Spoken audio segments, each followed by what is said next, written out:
তাহলে মহাব্বতটা আসল। যেমন এখানে অনেক মুরব্বী আছে, আপনারা কোরআন মাজিদ সহি করে পড়তে পারেন না। এখন হাজার চেষ্টা করলে বর্তমান আপনার ইমাম সাহেব সহ শুরু করে যারা এখানে হাফেজে কোরআন আছে তাদের মতো আপনি পারবেন না। কিন্তু আপনাদেরকে আল্লাহ তাআলা নিরাশ করে নাই। আল্লাহ তাআলা বলেছেন, ও আমার বান্দা, তুমি কোরআন মাজিদ পড়তে পারো না, এমন একটা বয়সে এসেছে কোরআন মাজিদ তুমি শুদ্ধ করে তেলাওয়াত করতে পারো না। আমার নবী সাল্লাল্লাহু আলাইহি ওয়াসাল্লাম বললেন, তুমি কোরআন মাজিদ পড়তে পারো না, কিন্তু কোরআন মাজিদটা খুলে তুমি যদি কোরআন মাজিদের পৃষ্ঠার দিকে তাকিয়ে থাকো আর চোখের পানি ছেড়ে দিয়ে বলো, আল্লাহ, মনে বড় আশা কোরআন মাজিদ সহি করে পড়বো, কিন্তু পড়তে পারি না, এখন জবান ভারী হয়ে গেছে, স্মৃতি শক্তি লোপ পেয়ে গেছে, কোনো কিছু মনে থাকে না, আল্লাহ, এই বলে কোরআন মাজিদের এই শব্দের দিকে যদি শুধু একটু করে চোখ পড়ায় যান, এইভাবে করে পৃষ্ঠা উল্টায় মহব্বতের সাথে কোরআন মাজিদের দিকে তাকিয়ে মহব্বতের সাথে যদি একটু চোখ পড়ায় যান, আল্লাহ রাসূল সাল্লাল্লাহু আলাইহি ওয়াসাল্লাম বলেন, তেলাওয়াতকারীর মতো সওয়াব আল্লাহ তাআলা দান করে দিবে। আল্লাহ, এটা ছোটখাটো সুবহানাল্লাহ আওয়াজ হবে না, মসজিদ কাফায় দিতে হবে, পারবেন ইনশাআল্লাহ। যদি কাফায় দেন আওয়াজ হবে না, হঠাৎ করে বন্ধ হয়ে যাবে, হঠাৎ করে বন্ধ হয়ে যাবে। আল্লাহ রাসূল সাল্লাল্লাহু আলাইহি ওয়াসাল্লাম বললেন, তুমি যদি তাকাতে না পারো, অনেক বন্ধ আছে, বন্ধ। আমার আল্লাহর বান্দা রাসূল ইব্রাহিম চোখে দেখতে পায় না, চোখটা বন্ধ হয়ে গেছে, সে চোখে দেখতে পায় না। রাসূল সাল্লাল্লাহু আলাইহি ওয়াসাল্লাম বলেন, তুমি দেখে দেখে পড়তে পারো না, তোমার চোখের শক্তি নাই, চোখে পর্দা পড়ে গেছে, ছানি পড়ে গেছে, তুমি কোরআন মাজিদ দেখতে পারো না। কিন্তু তুমি যদি কোরআন মাজিদটাকে মহব্বত করে একটু বুকের মধ্যে ভিতরে একটা চাপ দিয়ে চোখের পানি ছেড়ে দিয়ে বল, আল্লাহ, আমি তোমার কোরআন মাজিদকে বড় মহব্বত করি, আমি তোমার কোরআন মাজিদকে বড় ভালোবাসি, আল্লাহ, আমার চোখটা যদি ভালো থাকতো আমি সুন্দর করে তোমার কোরআন মাজিদ তেলাওয়াত করতাম, আল্লাহ, তুমি আমার এই মহব্বতটাকে কবুল করে নাও, এই কোরআন মাজিদের নূর তুমি আমার সিনায় দান করো, এই কোরআন মাজিদের ভালোবাসা আমার অন্তরে দান করো। এই কথা বলে চোখের পানি যদি ছেড়ে দিতে পারে, আল্লাহ রাসূল সাল্লাল্লাহু আলাইহি ওয়াসাল্লাম বলেছেন, এই বুকে জড়িয়ে ধরা, এই ধরার কারণে আল্লাহ তাআলা তেলাওয়াত করার সওয়াব দান করে দিবে। কি করবে? এটা এই ওয়াজ প্রথমে করলাম এই কারণে মহব্বত বোঝানোর জন্য। আপনি আমি আমাদের বাপ দাদারা ভালো তেলাওয়াত করতে পারতো না, কিন্তু তারা মহব্বতে জান্নাতে চলে গেছে। আসেন, এখানে 50 বছর আগে 100 বছর আগে মানুষ কি তেলাওয়াত করতে পারতো না? কিন্তু তারা জান্নাতে যাবে না, তারা আল্লাহকে মহব্বত করেছে না। কি এখান থেকে 100 বছর আগে কোরআন তেলাওয়াত করতে পারতো না, এখন অনেক আল্লাহ প্রেমিক ওলির ভক্ত, পীরের ভক্ত, এমন অনেকের কবরের লাশ এখনো জিন্দা পাওয়া যায় না, তারা তো কোরআন পড়তে পারতো না। মহব্বত কি? একটি হাদিস মোবারকে পড়েছে, হুকুম রাসূল মিনাল ঈমান, প্রথমে ইন্তেহাল মহব্বত। মহব্বত যদি সঠিক থাকে, আমলের ঘাটতি হলে এই মহব্বত আল্লাহ পার করে নেবেন। এজন্য রাসূল সাল্লাল্লাহু আলাইহি ওয়াসাল্লাম হাদিসে মোবারকা অর্থটা এমন, আপনি ইসলামের সব কিছু মানতে পারেন না, আপনি ইসলামের শত শত সুন্নাত, সব সুন্নাত আপনার মধ্যে মানা সম্ভব নয়। ইসলামের অনেক ফরজ বিধান আছে, এই ছোট্ট জীবনে সব ফরজগুলো আমরা মেনে কভার করতে পারবো না। কিন্তু আল্লাহ রাসূল সাল্লাল্লাহু আলাইহি ওয়াসাল্লাম বলেছেন, তুমি সম্পূর্ণ পালন যদি নাও করতে পারো, মহব্বত থাকতে হবে। তার সংক্ষেপ বোঝায় কোরআন মাজিদ এবং ইসলাম এবং রাসূল, সাহাবায়ে কেরাম, আল্লাহর ওলি, কয়জনের কথা বললাম? আল্লাহ তাআলা কোরআন মাজিদ, ইসলাম, নবী মুহাম্মদ রাসূলুল্লাহ সাল্লাল্লাহু আলাইহি ওয়াসাল্লাম, সাহাবীগণ, তাবেঈগণ, খোলাফায়ে রাশিদিন, আউলিয়া کرام, হক্কানি উলামায়ে کرام, এই নয় শ্রেণীর ব্যক্তি। এই নয় শ্রেণী, প্রথম নাম্বার আছে আল্লাহ তাআলা, তারপর আল্লাহ তাআলা, রাসূল সাল্লাল্লাহু আলাইহি ওয়াসাল্লাম, তারপরে কোরআন মাজিদ, ইসলাম, সাহাবায়ে کرام, তাবেঈন کرام, তাবেঈন کرام, আল্লাহর ওলি এবং হক্কানি আলেম। এইগুলোকে যদি আপনি অন্তর থেকে মহব্বত করতে পারেন, যদি মানতে একটু কম হয়, আল্লাহ তাআলা আপনাকে আমাকে জান্নাত দিয়ে দিবেন। সুবহানাল্লাহ। কিন্তু কোরআন মাজিদের যদি সামান্যতম বেয়াদবি করেন, আপনি পড়তে পারেন না, অসুবিধা নাই, মহব্বত আছে, চেষ্টা করবেন। কারণ পৃথিবী আমরা যতই সুন্দর তেলাওয়াত করি না কেন, মৃত্যু আগ পর্যন্ত তেলাওয়াত করে সেইভাবে আপনিও পারবেন না, আমিও পারবো না। যতই সেজদা দেই সাহাবীদের মতো নামাজ আমরা পড়তে পারবো না।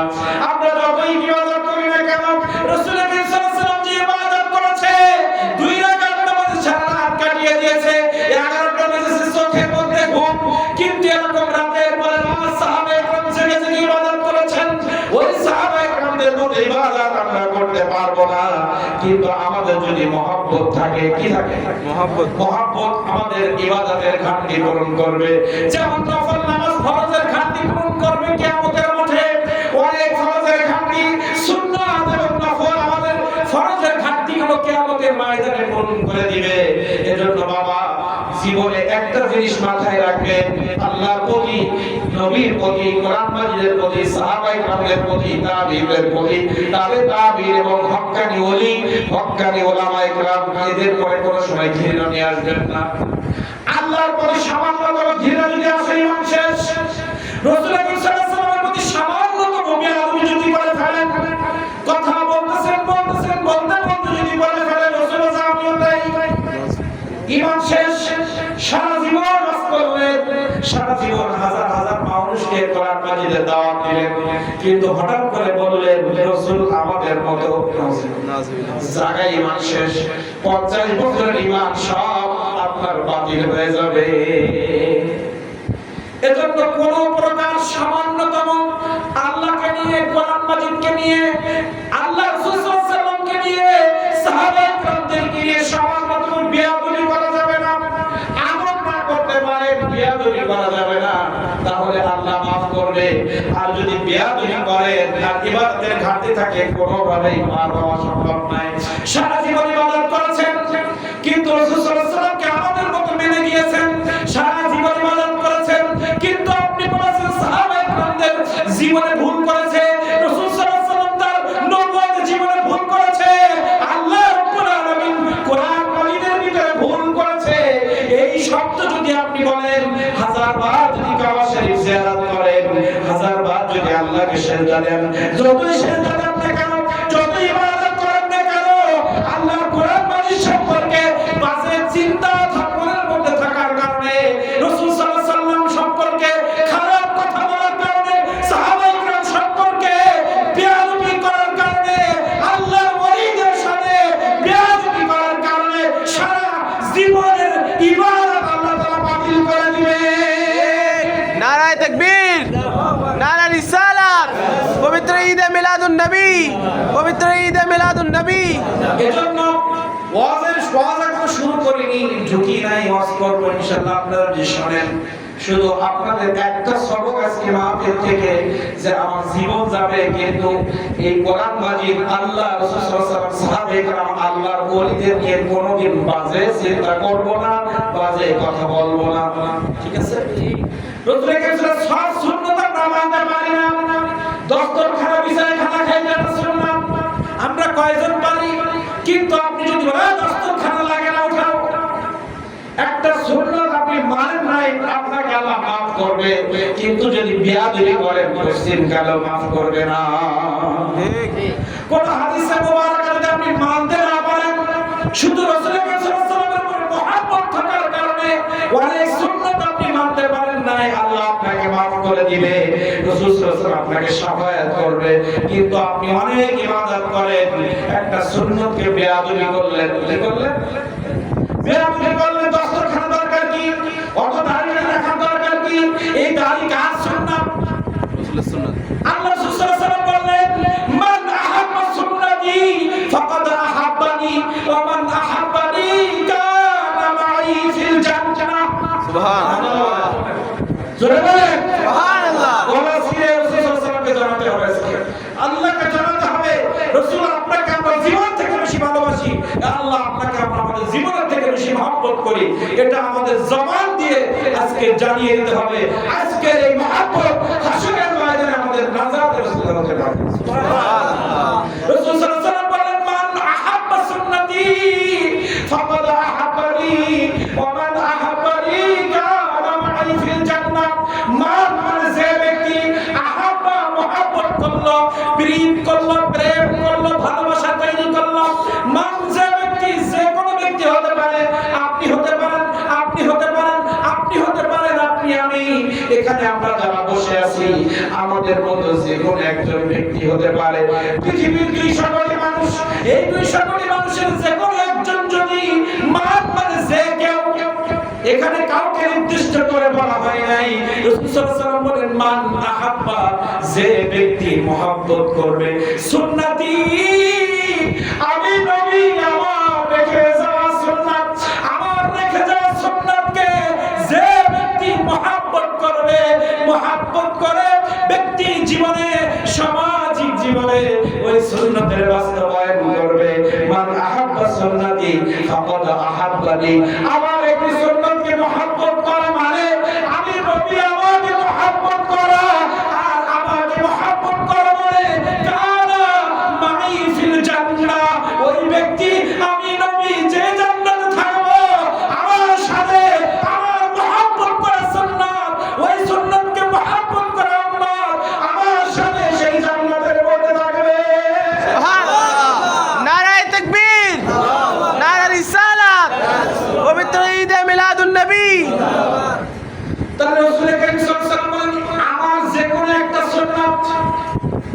তাহলে দাঁড়িয়ে আমরা অনেকে মুরব্বিরা বলে সারা জীবন দাঁড়িয়ে রাখি নাই, মেয়ে বিয়ে দিয়েছি, গায়ে সাহেবের দাড়ি না রাখলে হয় না।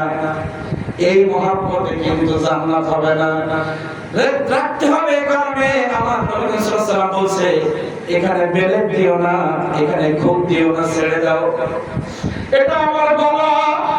রাসূল সাল্লাল্লাহু আলাইহি ওয়াসাল্লাম বলছেন, দাড়ি হচ্ছে আমার গলা, কেউ যদি দাড়ির মধ্যে বেলেট দেয় তাহলে সে আমার গলার মধ্যে ছুরি চালায় দিল।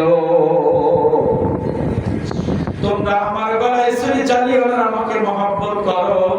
বাবা, এখানে অধিকাংশ সবাই দাঁড়িয়ে আছে দেখছি, যারা যুবক আছেন অনেকের বয়স হয়ে গেছে, এখনো নিয়ত করতে পারেন নাই। বাবা, আজকে নিয়ত করেন, একটা সুন্নতকে অত্যন্ত মহব্বত করেন। রাসূল করিম সাল্লাল্লাহু আলাইহি ওয়াসাল্লাম শত সুন্নাত আছে, রাস্তা দিয়ে ডান দিকে হাঁটা সুন্নাত, আমরা অনেক সময় হাঁটতে পারি না, দেখা হলে সালাম দেওয়া সুন্নাত, ছোট বাচ্চাদেরকে স্নেহ করা, গুরুজনকে শ্রদ্ধা করা, পিতা মাতার সুখ দুঃখে তার পাশে যাওয়া, এলাকার মানুষের সুখ দুঃখ দেখতে যাওয়া। কিন্তু আমি থাকি ঢাকায়, আমি সবসময় খুলনায় থাকি, আমার ব্যবসার কারণে আমি সব সুন্নাত পালন করতে পারি না। আমার ভাইয়ের প্রতি হক ছিল, আমার প্রতিবেশীর প্রতি হক ছিল, সব হক আমরা আদায় করতে পারি না। কিন্তু আজকে থেকে নিয়ত করেন, যে কোনো একটা সুন্নাতকে মহব্বত করেন। আপনি যদি মোটেও না পারেন, রাসূল করিম সাল্লাল্লাহু আলাইহি ওয়াসাল্লাম দস্তরখানা বিছায় খানা খাইতেন। ছোট্ট একটি দস্তরখানা, যদি 5 জনের সংসার, একসাথে যদি 5 জন এক ডাইনিং টেবিলে আপনি খান, ওই 5 জন বসতে জয়টা প্লেট লাগে, যতটুকু জায়গা লাগে, একটা কাপড় কত টাকা তো নষ্ট হয়ে যায়। 1 গাছ 2 গাছ কাপড় কিনতে বেশি টাকা লাগে না, একটা কাপড় করে সুন্দর সেলাই করে আপনি আপনার ডাইনিং টেবিলের পাশে সুন্দর করে রেখে দেন। খাওয়ার সময় ওই দস্তরখানাটা বিছায় নেন। আপনি যদি চাকরি করেন, আপনার পাঞ্জাবির পকেটে, আপনার ব্যাগের ভিতরে ছোট্ট একটু জায়গা করে নেন, একটু নিয়ত করেন। আজকে আমরা শুনলাম রাসূল করিম সাল্লাল্লাহু আলাইহি ওয়াসাল্লামের একটি সুন্নাতকে মহব্বত করলেন, রাসূল করিম সাল্লাল্লাহু আলাইহি ওয়াসাল্লামের সাথে জান্নাতে যাওয়া যাবে। আজকে বাড়ি গিয়ে এখান থেকে নিয়ত করেন, যে কোনো একটা সুন্নাত আজকে থেকে শুরু করব। হতে পারে দাড়ি, হতে পারে দস্তরখানা, ওই দস্তরখানা নিয়ে তেমনি ভাবে করেন। আমার রাসূল করিম সাল্লাল্লাহু আলাইহি ওয়াসাল্লাম দস্তরখানা বিছায় খানা খাইতেন, আমি আজকে থেকে দস্তরখানা বিছায় খানা খাবো। ওই খানা খাওয়ার সময় আমার নবীর কথা একবার একটু চিন্তা করে, এমনি ভাবে আমার দয়ার নবী, আমার মায়ের নবী দস্তরখানা বিছায় খানা খাইতেন। এজন্য আমি একটু দস্তরখানাটা বিছায় দিলাম। আল্লাহর কসম করে বলি, রাসূল করিম সাল্লাল্লাহু আলাইহি ওয়াসাল্লামের যে হাদিসে মুবারক করেছি। এই হাদিসে মুবারক বলছে একটা সুন্নতকে যদি কেউ মহব্বত করে আমি নবী সে আমাকে মহব্বত করলো, আর যে আমাকে মহব্বত করলো আমি নবী আমার সাথে সে জান্নাতে থাকবে। পারবো না বাবা? ইনশাআল্লাহ পারবো। তাহলে প্রথম আলোচনা শুরু হয়েছে দুইটা শব্দ দিয়ে। একটা হচ্ছে আমরা জীবন চলে যাবে কিন্তু কোনদিন আল্লাহ, আল্লাহ রাসূল, কোরআন মাজিদ, ইসলাম, সাহাবায়ে কেরাম, তাবেঈন কেরাম, হক্কানি ওলি এবং হক্কানি আলেম এনাদের সাথে কোনদিন বেয়াদবি করব না। এমন কোনো কথা বলবো না যে কথার কারণে আমরা আল্লাহর সাথে বেয়াদবি হবে। এমন কোনো কথা বলবো না যে কথার কারণে কোরআন মাজিদের সাথে আমার কথা সংঘর্ষিক হয়ে যাবে। রাসূল করিম সাল্লাল্লাহু আলাইহি ওয়াসাল্লামের সাথে বেয়াদবি হবে, ইসলাম খাটো হবে, আল্লাহ ওলিদের মান কমে যাবে, হক্কানি আলেমদের সাথে বেয়াদবি হবে। এমন কোন কথা আমার জবান দিয়ে যেন না বের হয়।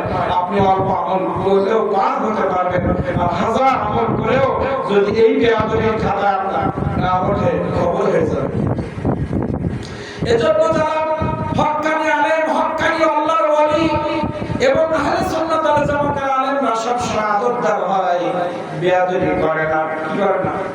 কোন সময় আল্লাহর ওলিদের নিয়ে বেয়াদবি হয় না। কিন্তু দেখা যায় আমাদের সমাজে অনেক আলেম শ্রেণীর মধ্যে আছে, সাধারণ মানুষ আছে, এমন এমন কথা বলে রক্ত গরম হয়ে যায়। চায়ের দোকানে বসলে সেখানে বসে বসে কোরআন মাজিদ নিয়ে বেয়াদবি করে, সাহাবায়ে কেরামদেরকে নিয়ে বেয়াদবি করে, স্টেজে বেয়াদবি, চায়ের দোকানে বেয়াদবি, রাস্তাঘাটে বেয়াদবি। বেয়াদবি করতে করতে করতে করতে আমাদের এমন একটা অবস্থা হয়েছে ওই বেয়াদবিটা আমার তাদের কাছে আর বেয়াদবি মনে হয় না, আমাদের কাছে ইজি হয়ে গেছে।